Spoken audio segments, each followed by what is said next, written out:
Hey guys, it's Oluchi for WAYS Breakfast. Thanks for always tuning in. Our research has shown that you're probably not subscribed to our channel. What are you waiting for? Make sure you hit that subscribe button below so you never miss out on our latest content and stay in the loop with all things WAYS. If the channel grows, it means more great content for you guys. So hit that subscribe button now.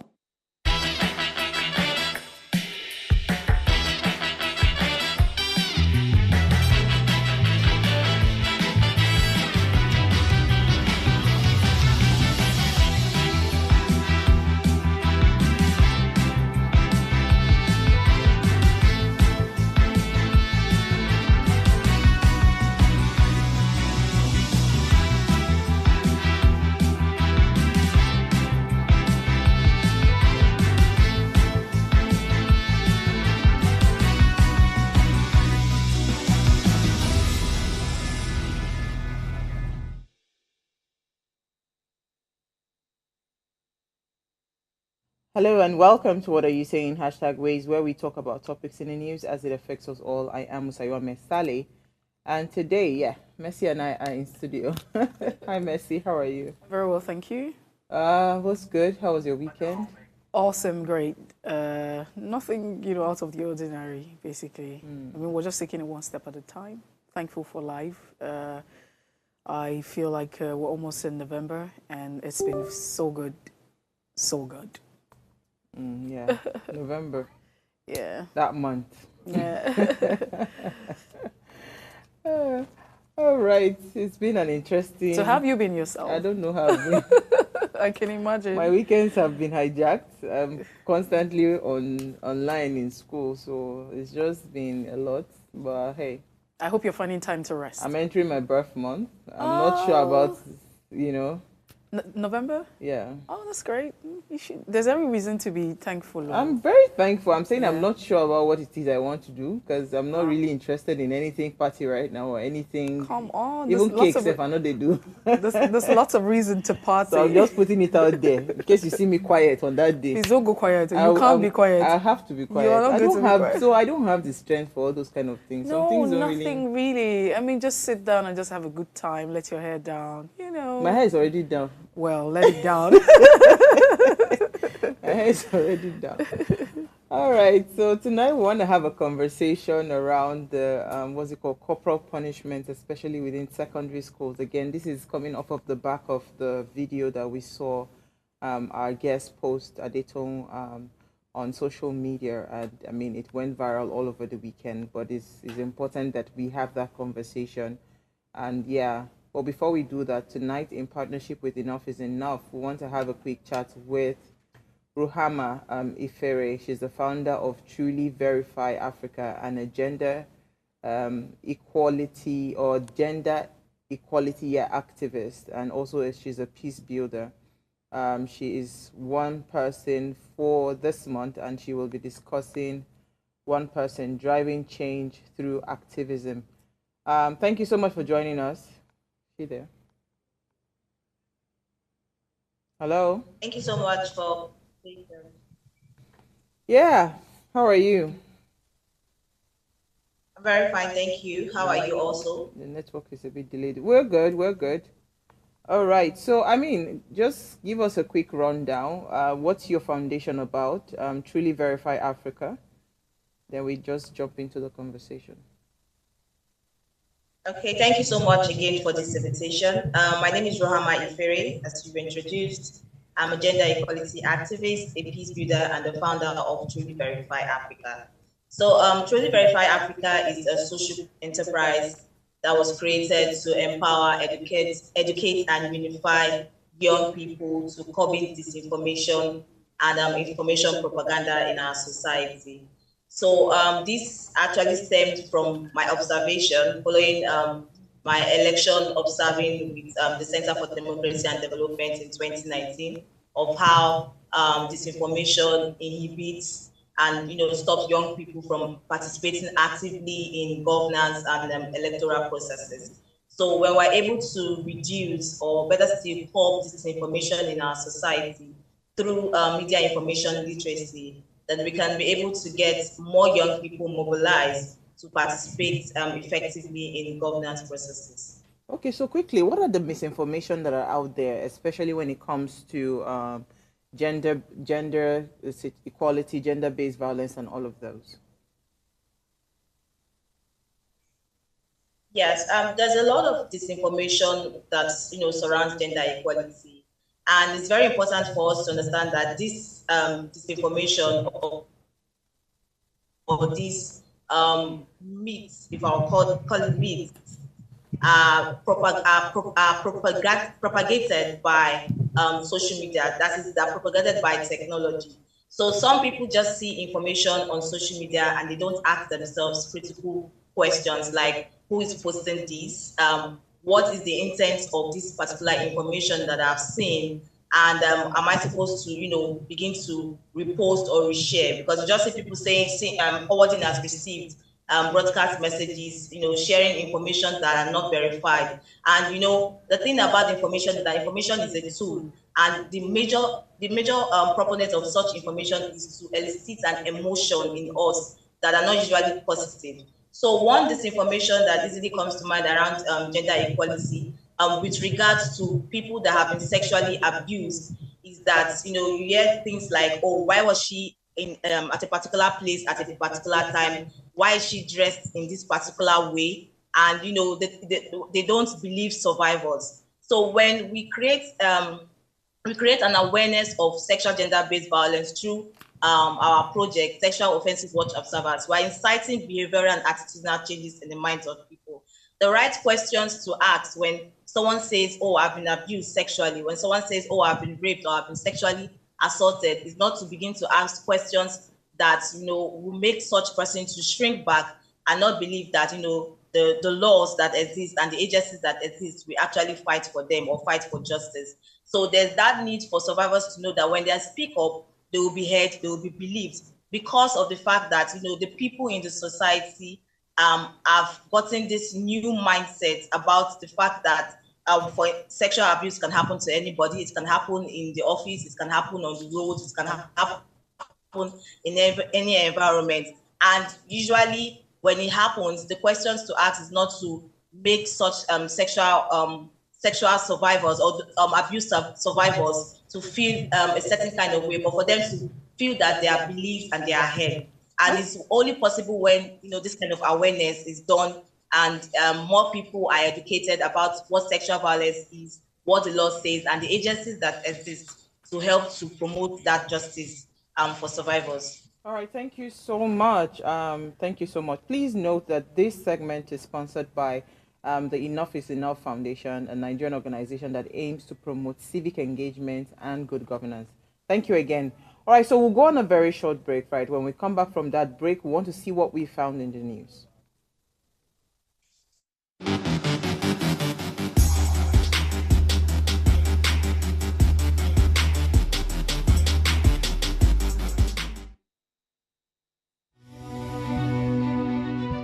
Nigeria, by extension, Africa, is faced with a lot of challenges. With the growing youth population and very little engagement. That is a ticking time bomb. We're blessed people with a diverse culture who have a lot to say. And yes, we are talking. It is important we drive conversations that informs, inspires, and influences thoughts and actions. If we say there is beauty in diversity, then let us embrace our diverse culture. We must continue to courageously be the voice of transformation. As we are the hope for the future, yesterday's conversation shaped today. What are you saying to shape your tomorrow? We know you have a lot to say, and we are here to hear you.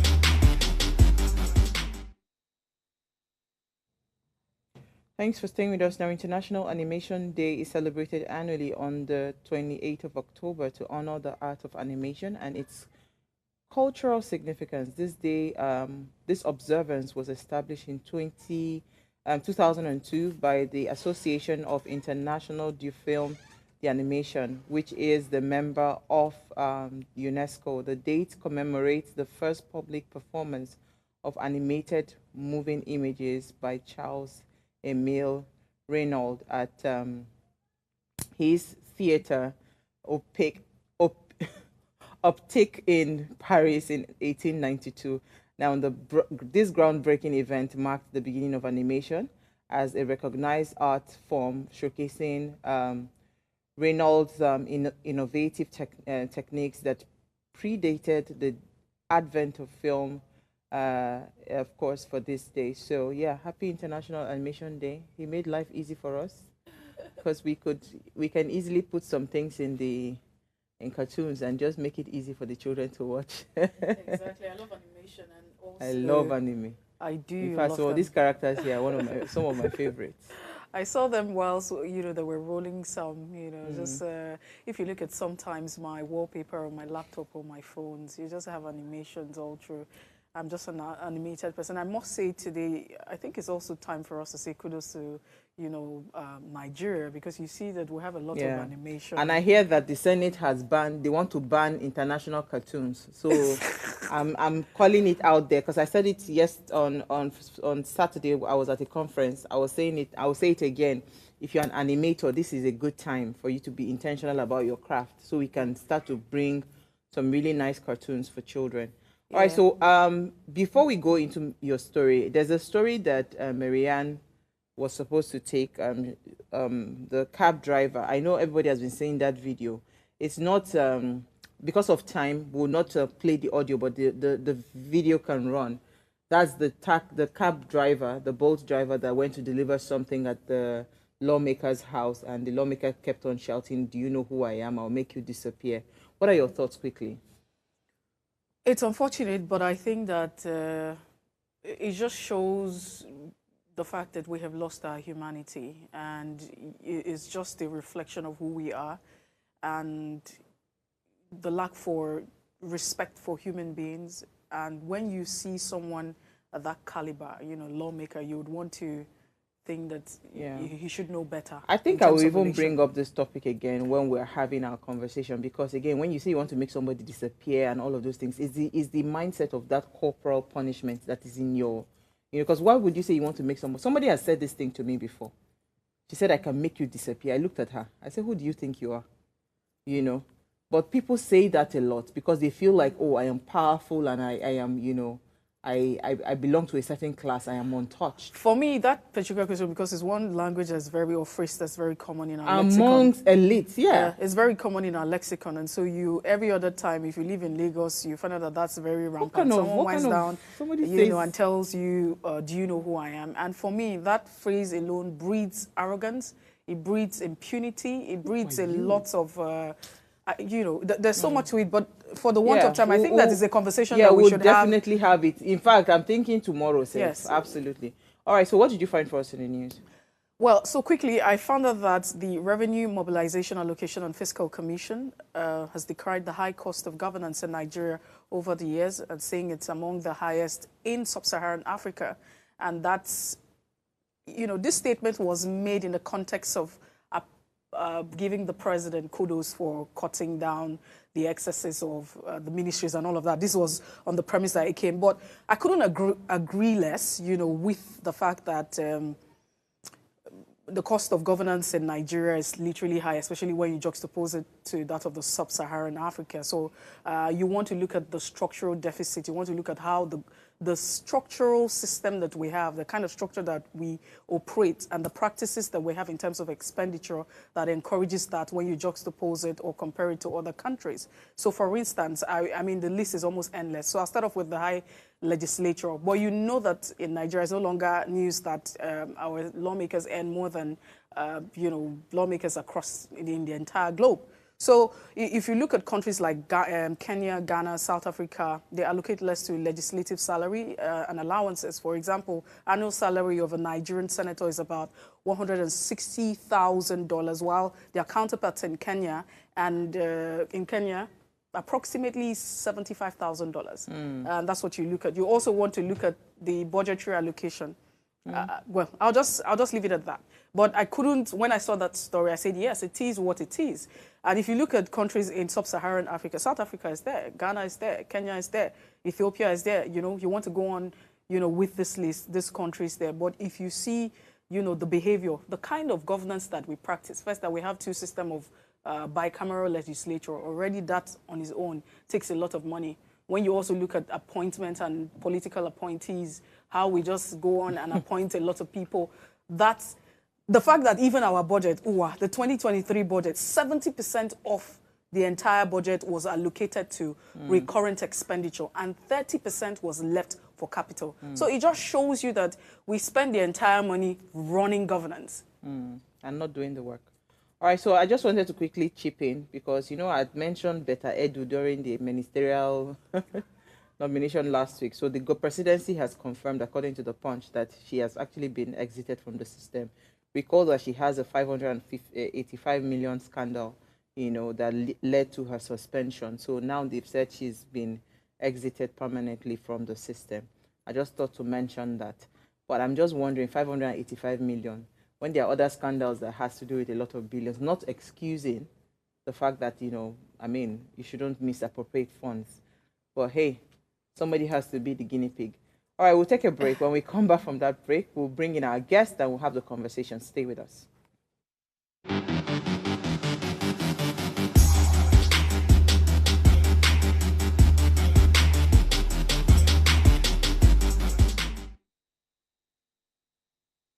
Etiosa, where we are in. Etiosa's FAC allocation is about 698 million per month. Etiosa's estimated IGR per month is 1.6 billion. 1.6 plus 6, let's just say roughly 2.2 billion. You don't have water, you don't have public schools, primary healthcare is a sham, and you call interlocking tiles an express. Really?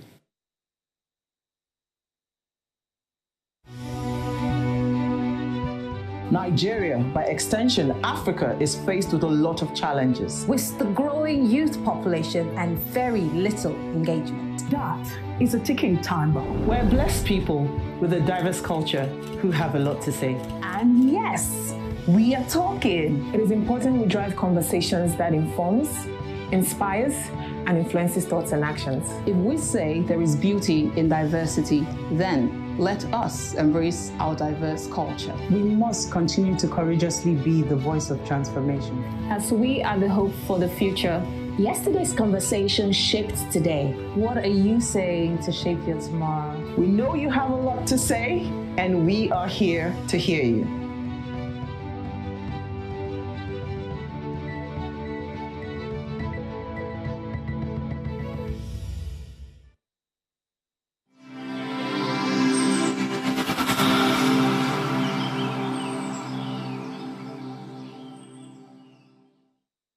The fact remains, I agree with Uwa, honestly, I agree with you, that the responsibility of ensuring the protection of our children within the school system is in the hand of the parents.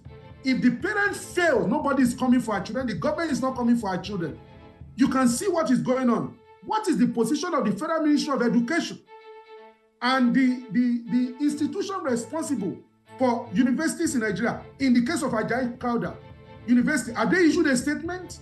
Have they issued a statement in respect of Veritas? They've not. They are not interested.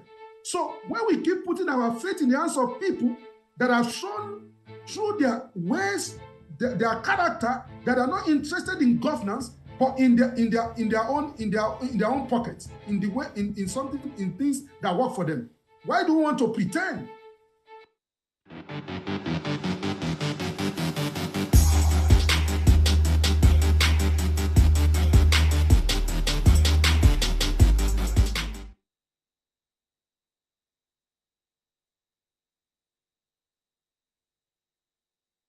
All right, thanks for staying with us. Now, tonight on the show, we will focus our attention to a very pressing issue that continues to plague our educational system, corporal punishment.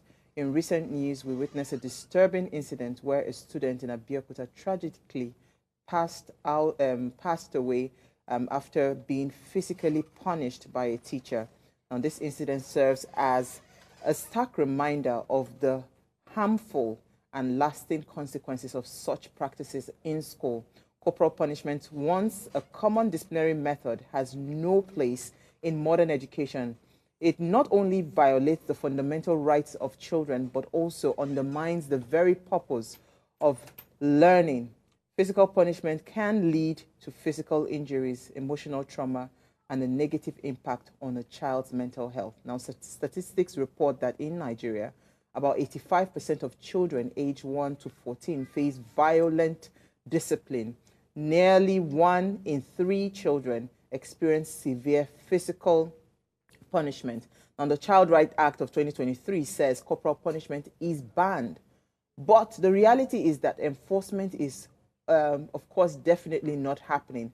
Only 24 out of 36 states have fully adopted this law. Now, recall that over 20 million children are still out of school for, let's just put that out there. But tonight, we want to look into the reasons why we still have corporal punishment and, again, how it is damaging the lives of our children. To shed more light on this is, of course, a friend of the house. She's an activist, a nutritionist, she's a prophetess, she's a musical evangelist. Adetoun Adeyemi, thank you so much, Tom, for being here. These days, sometimes when I see your videos, I will first of all brace myself because I don't know what is coming. I don't know what is coming. I will first of all brace myself. So what I do normally, before I click the audio, I'll go and check the comment section, to be sure that, because, you take on a lot of heart-wrenching situations. And in fact, when I saw that video, I was genuinely, like, my head almost wanted to explode. That how in this present age, I think 164 strokes of the cane. I'll tell you a quick story. When I was in secondary school, a principal, I shared this story several times, a principal flogged me.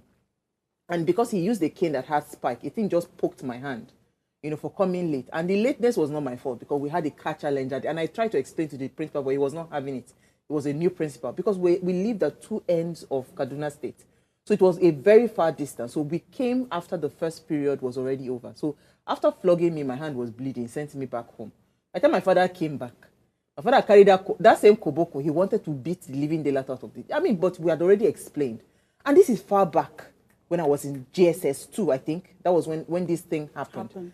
So when I saw that thing, you say you are punishing a child, 164 strokes of the cane. If you want to punish a child, tell the child to go to a corner, or even if you want to flog the child, at least 5 or even 2 self is okay. So sometimes I feel like a lot of teachers are frustrated, and with some of these things that they call corporal punishment, they just take out some of their frustrations on the child. But help us break it down. What exactly has happened now, in this situation? What's the current update? Because we know that you went to the school and one of the teachers was arrested as at the last time I spoke with you. Yeah, so thank you for having me. All right, so first of all, when this incident happened, from the information we gathered when we went to Obada on Saturday, it happened on the 15th of October. So between the 15th of October until the day it became a public issue, the school had done nothing. Luckily, when we got there on Saturday, we met with the whole community and we met with a whole lot of students, which I have the video recordings of. And then these students made me understand that those teachers, they have been punishing them, dealing with them as if they are animals. And then on that particular day, just because the principal bought dustbin and he said, you people should not damage the dustbin. And one of the students said, is it not our money you used to buy it? And then the teacher got angry, and then they decided to punish all the class, SS2 and SS3 students. And then they told all of them to come under the sun, lay them down, started to flog them, and then 8 teachers mounted on the students. And then from there, they tell them to go and do frog jump, which they call olomokuya. So they were doing that. Some of them passed out. It wasn't even only Monday that passed out. I think there were 3 or 4 of them that passed out. But Monday was throwing up, fell down, hit his head on the floor, and then the teachers were like, they abandoned him and said, we are coming back to you. When you are done with your paparazzi, they thought he was being dramatic. Yeah, they said, don't debunk. So they said, when he is done with his drama, they will come back to him. So it was when they noticed that this boy was unresponsive that one of the students ran home, because the boy's house to the school is just like a minute walk. It was the student that ran home to call the mom, and then the mom came, and that was how they started. Unfortunately, there's no health center there under the same Ogun State government. There was no ambulance, nothing to call, no human right number to call. And then the boy was just, so they gave him painkillers thinking that, okay, he will get better because it wasn't as if he had any prior ailments. So nobody would have assumed that the boy had severe internal bleeding. Oh my God. So it was when they realized that after this paracetamol, after pouring water and paracetamol, this boy was not getting any better. That was how they started to take him from one hospital to the other. Along the line, one of the hospitals said, I think in Adetoun, said they needed to do a scan or something. That was when they realized that that boy had internal bleeding. And according to the family, said they also did a brain surgery on him. They did another surgery on him. So in all of this, the students confirmed to us that, yes, they beat them. And it wasn't the first time doing that. This has been a normal thing in the school. They went ahead to buttress that even sometimes when the teachers even now tell them to come to school with cutlass, they don't tell them to cut grasses, which I did when I was in the Kenya Community High School. They don't tell them to cut grasses. They tell them to go and be cutting trees. So even the children have become rebellious because now they understood that the teachers are not doing it to correct them, but they are taking their anger and frustration on them. So they tell them that, so they will tell each other that since the teachers have told us that we should bring our cutlass, all of us should not bring cutlass. If the cuckoo want to beat us, let them beat us. Shebi is not the first time. So the students have actually developed a thick skin towards that beating because it has been persistent and there's been nobody for them to talk to. According to they said there's no Oba in that particular community. So everybody has to go home, tell their parents, and their parents. And this is supposed to be a government school? It's a government school. But is Ogun State not supposed to be bound by the law? This Child Right Act that says that they are banning corporal punishment in schools? You see, in all fairness, and with all due respect, I am mostly disappointed in what we discovered in Ogun State. And from investigation, that's not the only school that's doing it. So it's like the government of Ogun State does not have any priority concern, any affiliation or attachment to when we talk about social security, social wellness, or parental security on these children. Because even the way they've been responding to the issues, you realize that it's not a big deal to them. You can imagine a government official coming to the hospital and saying, why do they need to do an autopsy? The boy is dead, the boy is dead. Let them go and bury him. So for somebody to say that, that's to tell you that it's not a big deal to them. There in Ogun State, it's happening. There's another school in Lusada that we're investigating right now. Same thing is happening. So is the governor, have you brought the attention? Because somehow you have been someone that you are in the forefront of some of these kinds of conversation. And God has been kind that most times when you raise these alarms, right, you're able to get the attention of the governor.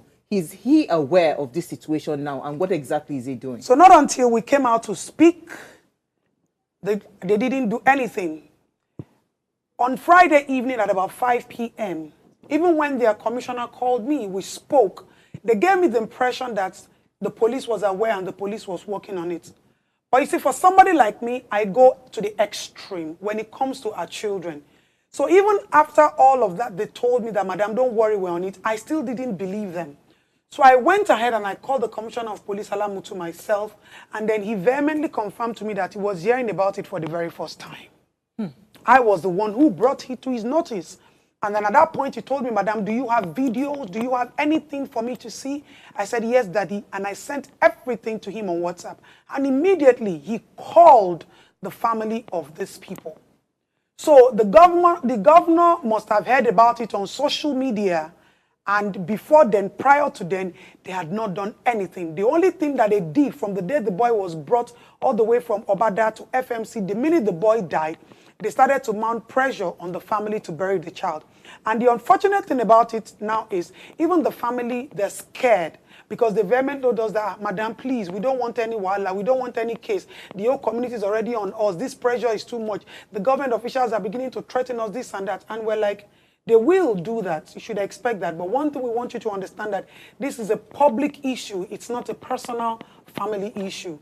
So the government definitely, they started to, yesterday after I went to Arise, I was on Arise with OJ. After that, I think they began to make moves, and then what they try to do like a press statement, change the narrative. And you can imagine an insensitive government telling us that they are still making plans to go and see the family. They haven't even done that. The governor has not even put a call through. The governor has not even spoken to the family. Even the principal of the school has not physically visited the family of the deceased. Only her husband has been calling. Even when I was there, the husband was calling back and forth because I gave them a standing instruction.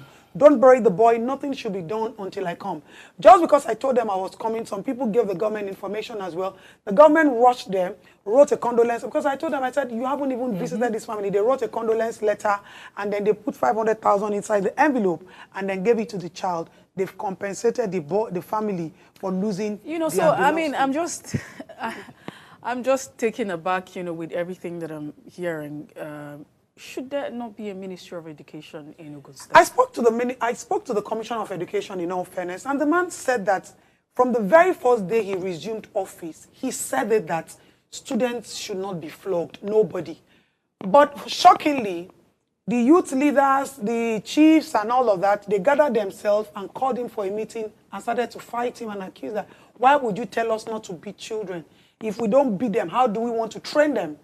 Okay, so it brings me back to the fact that we have laws, but the laws are not in uniformity. So, for instance, if you look at the Nigerian Criminal Code, Section 295 and 555, which is also applicable in the southern part of Nigeria, permits parents, guardians, and teachers, administers, reasonable chastisement on children. The Penal Code of Section 55 also is the same thing, applicable in northern states, now including the Child Right Act, adopted in some states, although not entirely, seeks to protect children from all forms of physical. But for states who have actually not domesticated that law, then it's not effective. Then you go to the judicial system, right? The supportive laws in some states in northern Nigeria where Sharia is observed, corporal punishment such as flogging is sanctioned as a form of judicial punishment. So where do we even navigate away from this when we don't have a uniformity in terms of law? So you have some laws that are against corporal, and some are against those who are against it and those who are for it. This just boils down on the National Assembly and the State Assembly. These laws are there. How well are they efficated? How well are they legalized? What kind of advocacy measures do they put in place for people to be aware? Is any teacher punishable? You can imagine, even this case, all I'm reading, they're writing their press meeting, the teachers have been suspended. We're talking about people who beat a child to death, and you are talking to me about suspension, not even being apprehended, not even be charged to court. Is that not manslaughter? The principal is still at home. The principal, the police hasn't even seen the principal of the school. So this is to tell you that we have laws in this country. But what is happening to every single law that we have in this country? Now, for the few states that you see taking extra mile to enforce all of this, Lagos State, for example, you understand that they have some sign of or some sense of responsibility or human feelings attached to them. But when you look at Ogun State, for example, I don't understand, but I'm sorry to say, I don't think that governor in that state is normal. I can categorically say, because even on the official page, they haven't even said anything. They're treating the matter like a mosquito died. And then they are telling their staffs, go and buy fleet and kill the other mosquitoes. Because I don't know why you'll be mounting pressure on a family to go and bury the child. You are not even talking about penalizing the people who the perpetrators of this criminal, inhuman act in this broad daylight 2024. So you know what, Mercy, let's take a break, right? When we come back from that break, I really want us to continue this conversation. Stay with us, we'll be right back.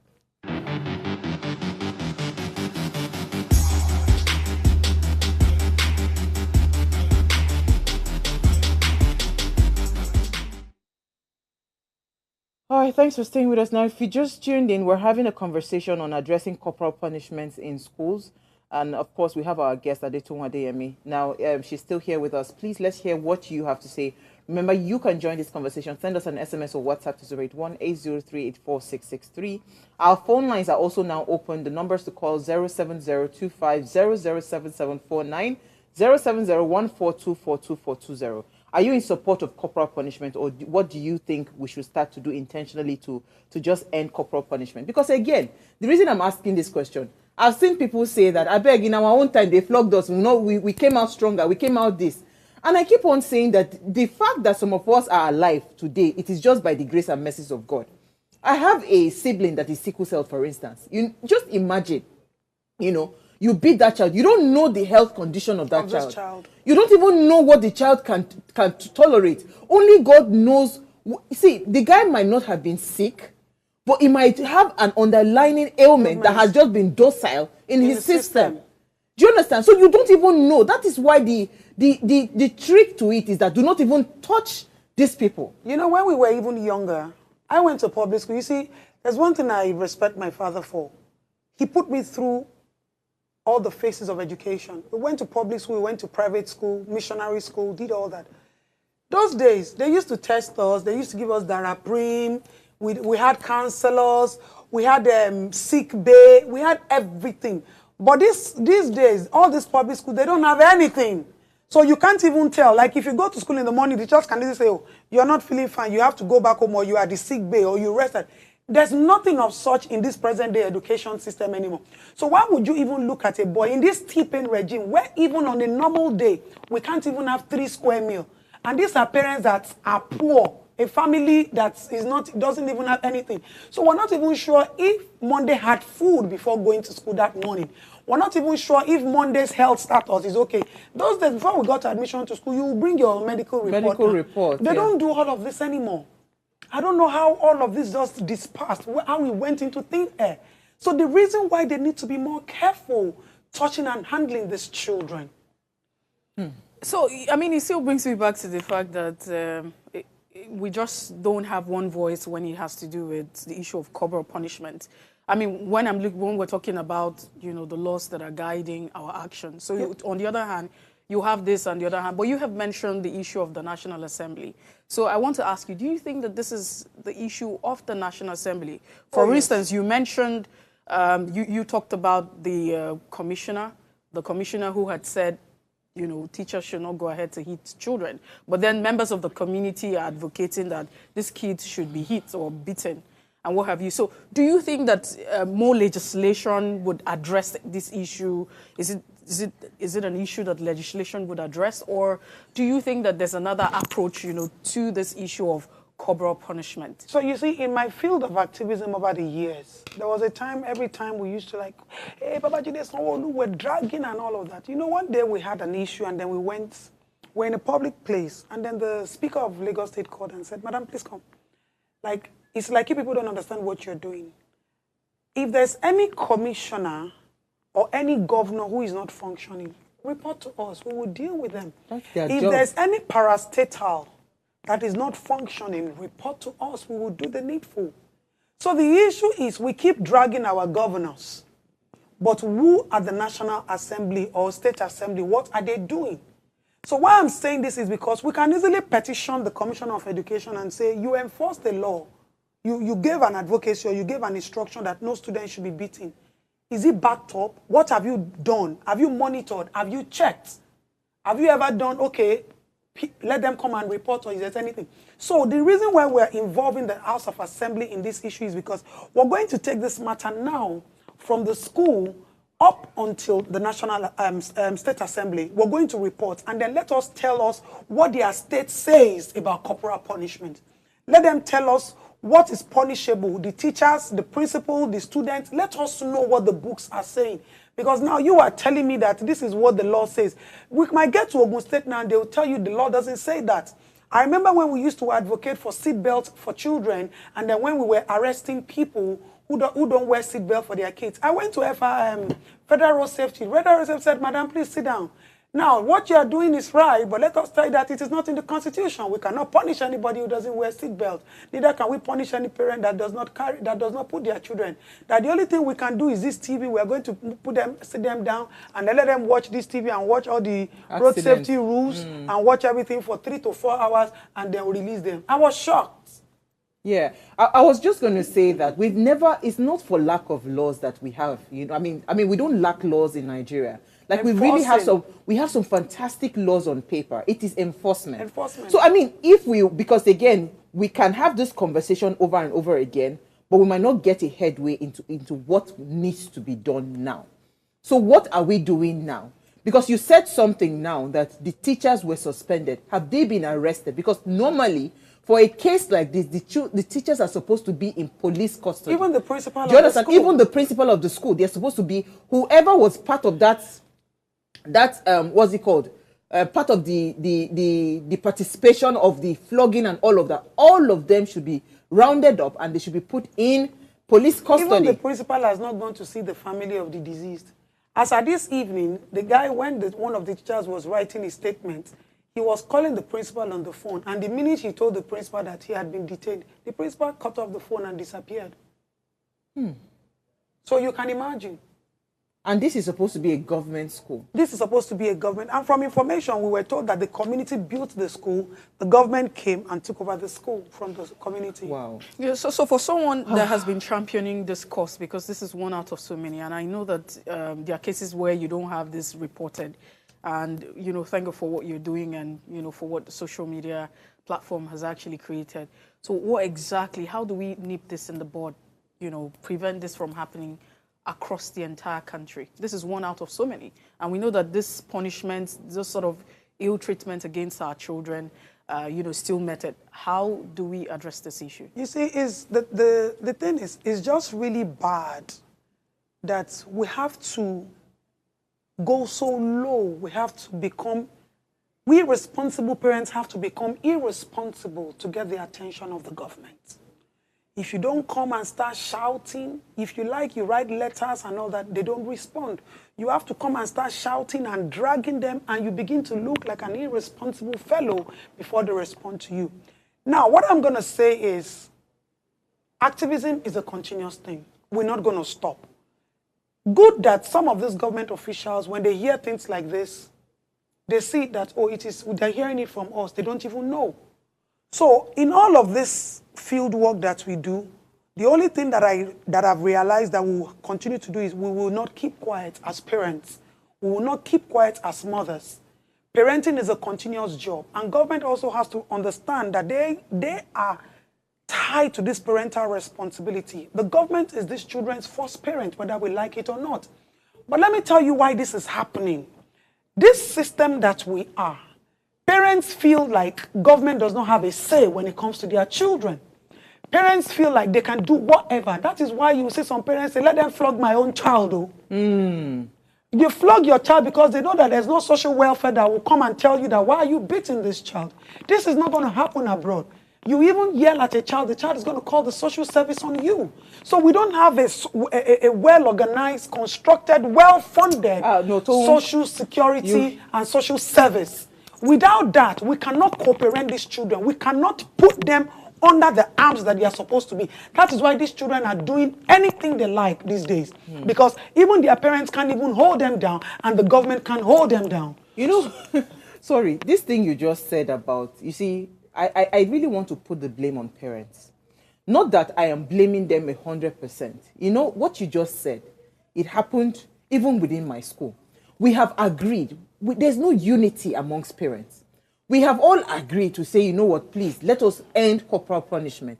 A parent will be the one to go and say, I beg. You know why? This is my own child, you know they hear what. You know why? You understand? Flog the child. You know why? Parents need to understand the difference between love and discipline. Parents need to know when they draw the line.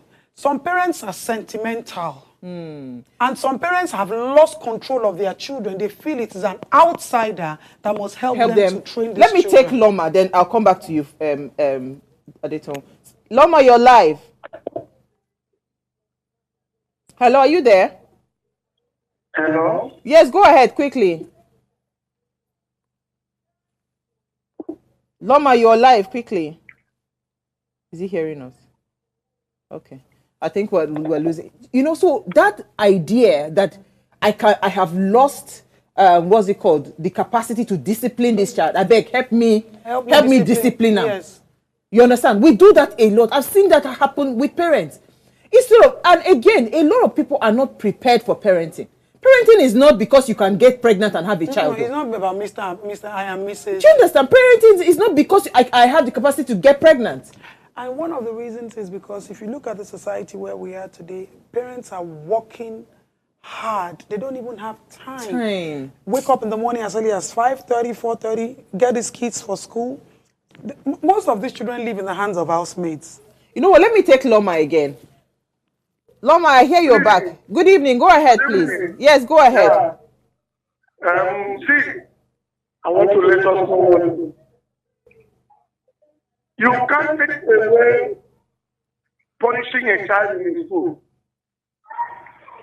You can't tell me if a child will behave in the school and you will not punish that person. But a teacher overstepping his or her bound in punishing a child is the one I will not take. Even in our home, parents have a limit of punishing their children. If you overpunish your children and it results some other thing, you know that person, the parents or the father or the mother can go in for it. So same thing in the school.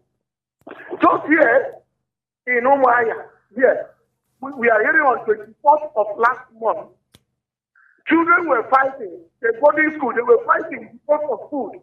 Before you know me, the other one bites the tongue of the other, the female, bite the tongue, bite off the tongue, and swallow up the blood, and spit out the tongue. Before they shoot on it, the whole tongue as the confirming death. So what I'm not saying is that if the teachers in those schools were doing the right thing, making sure they stop the fight, punishing them, two of them, at the time, it wouldn't have happened. So what I'm saying, corporal punishment is good, but for you to over-punish the child is the one I don't take, because some people overdone it, like that man that lost over 150 something K.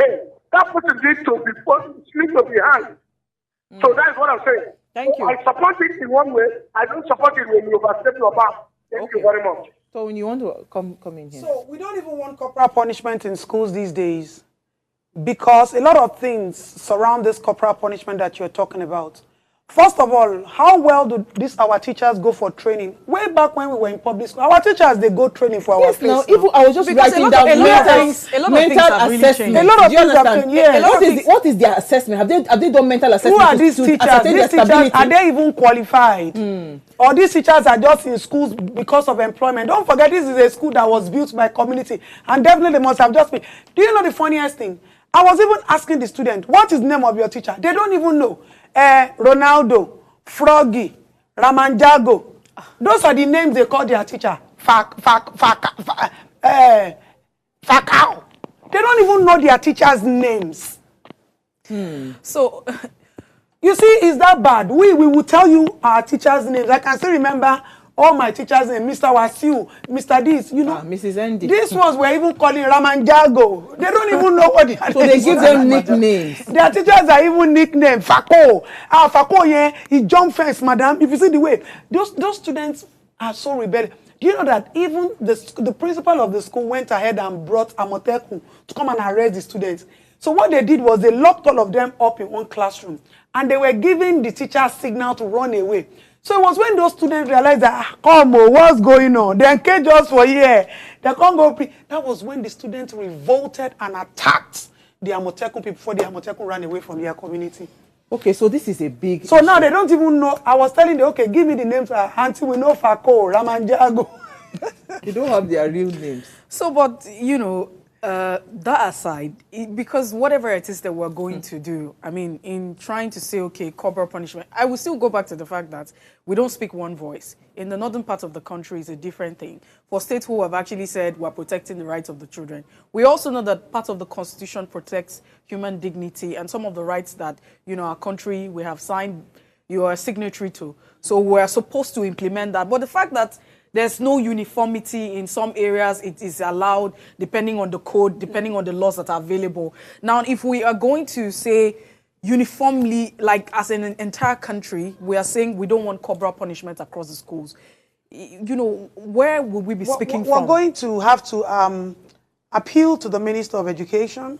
We've already done a letter to the Minister of Education. Yes, he's been replaced. Thank God for that. Okay, so we've done a letter to that ministry, and then I'm going to extend my stay in Nigeria, and I'm going to see to the end of having a meeting with the Minister of Education so that they can begin to retrain our teachers, recruit qualified teachers, enforce these laws, push for more advocacy, and enforce our students to have counselors and human rights contact.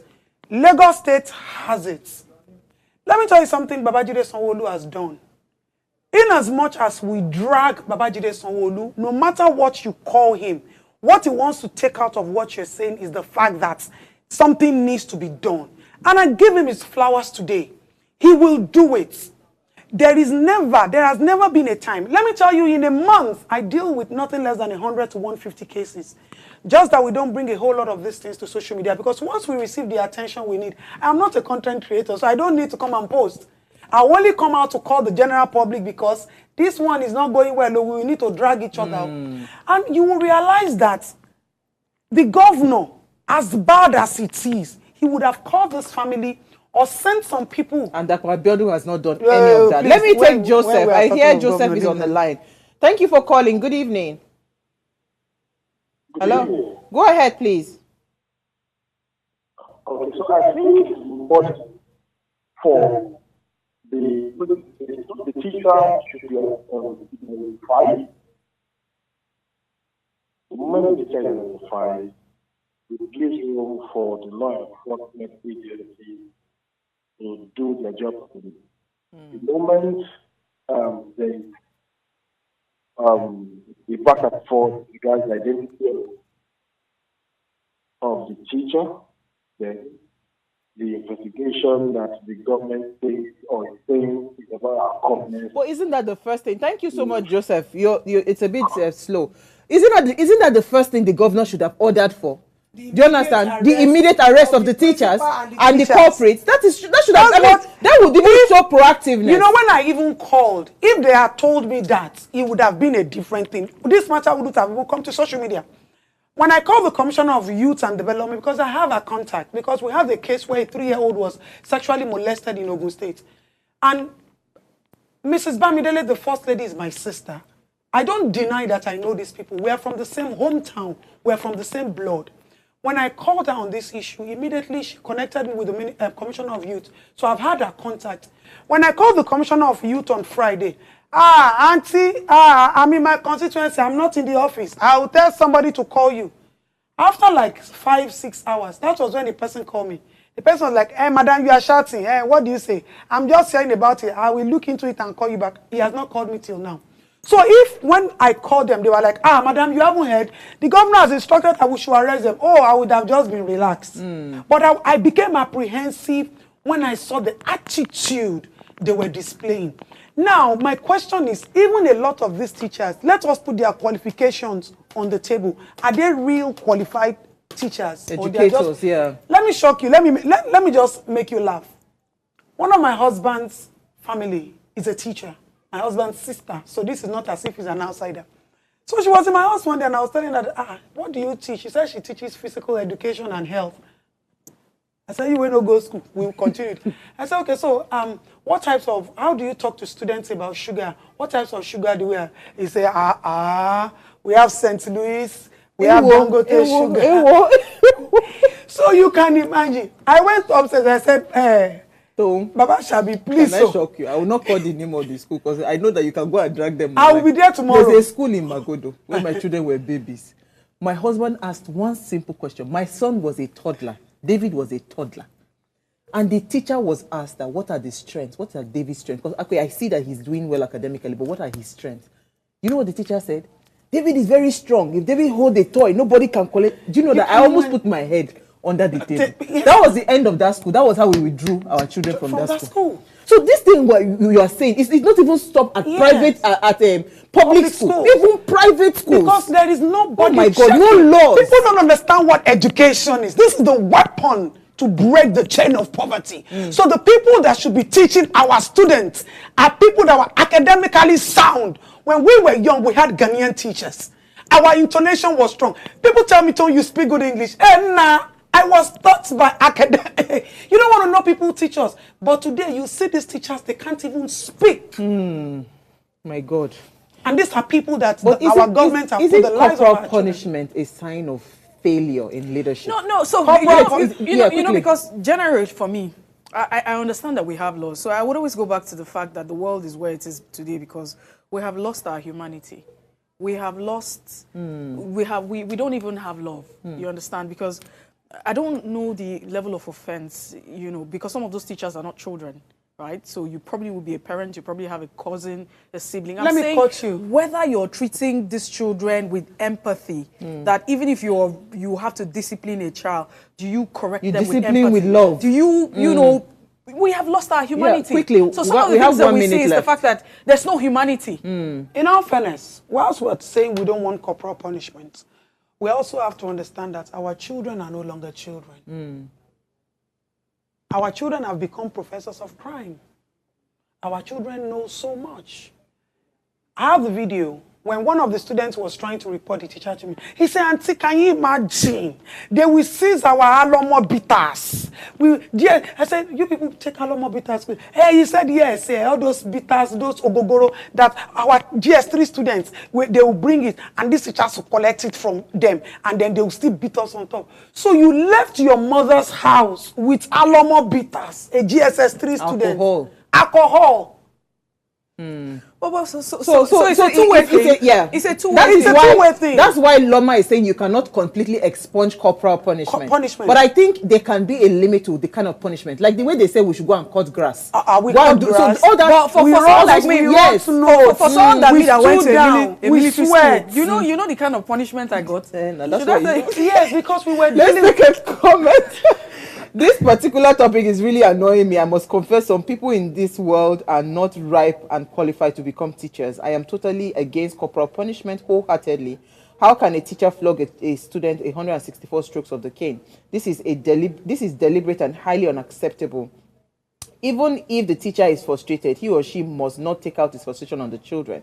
Are they the cause of their frustration? Some teachers don't know how to flog. They flog without control. Your beautiful guest made mention of drawing the line. When you flog, you do so to correct and discipline, not to do it to lead the child to death. The teachers should be arrested and made to face the music.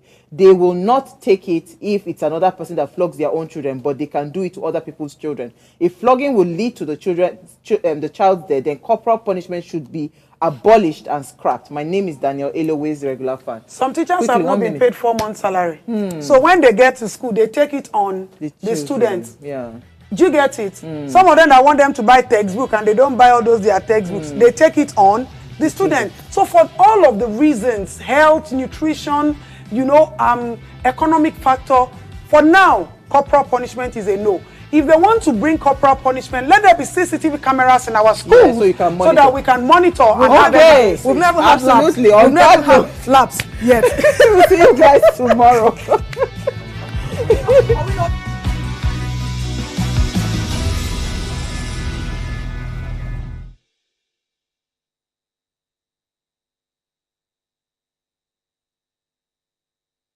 Hey guys, it's Oluchi for WAYS Breakfast. Thanks for always tuning in. Our research has shown that you're probably not subscribed to our channel. What are you waiting for? Make sure you hit that subscribe button below so you never miss out on our latest content and stay in the loop with all things WAYS. If the channel grows, it means more great content for you guys. So hit that subscribe button now.